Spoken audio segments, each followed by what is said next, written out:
One point I want to make about reopening, not just in this state, but all across this nation. There's a conversation that is going on about reopening that we are not necessarily explicit about, but which is very important. There's a question that is being debated right under the surface, and the decisions we make on reopening are really profound decisions. And the fundamental question, which we're not articulating, is how much is a human life worth? How much do we think a human life is worth? There's a cost of staying closed, no doubt.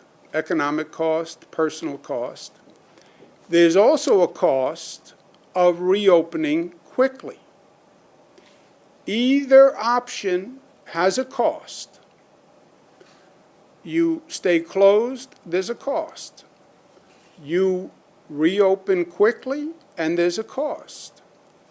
The faster we reopen, the lower the economic cost, but the higher the human cost, because the more lives lost.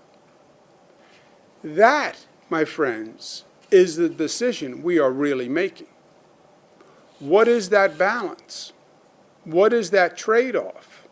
Because it is very real.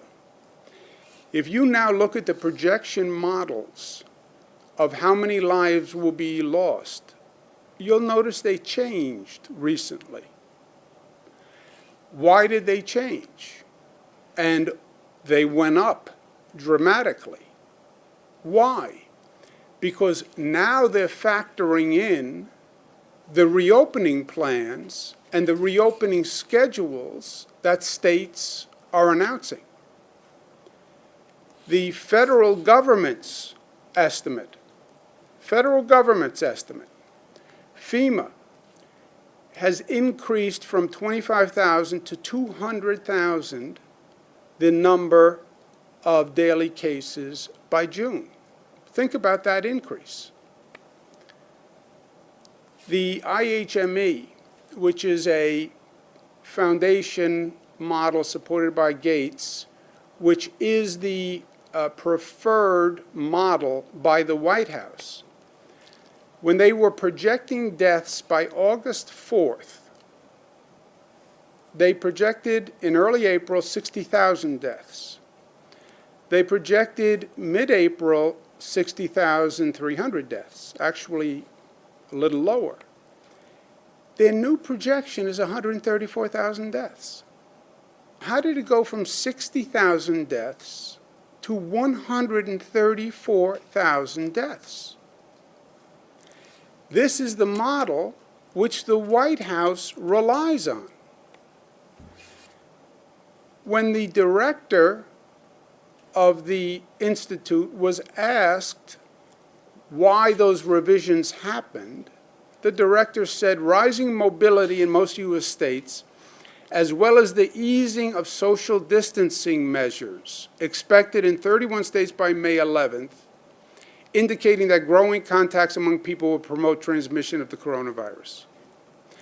That's a very nice way of saying when you accelerate the reopening, you will have more people coming in contact with other people. You're relaxing social distancing.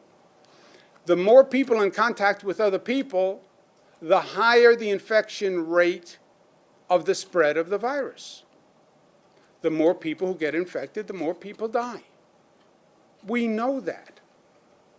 And that's why the projection models are going up. There's a cost of staying closed.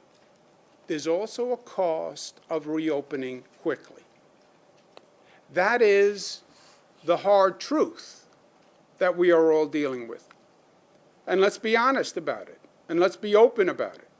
And let's not camouflage the actual terms of the discussion that we're having. And the question comes back to how much is a human life worth?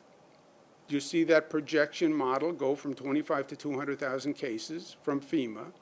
You see the number of deaths go from 60,000 to 134,000. How much is a human life worth?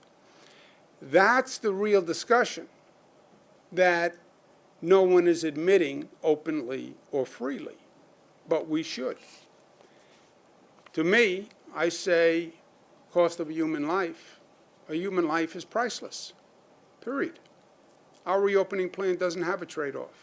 Our reopening plan says you monitor the data, you monitor the transmission rate, you monitor the hospitalization rate, you monitor the death rate. If it goes up, you have a quote-unquote circuit breaker. You stop. You close the valve on reopening. But it is a conversation that we should have openly.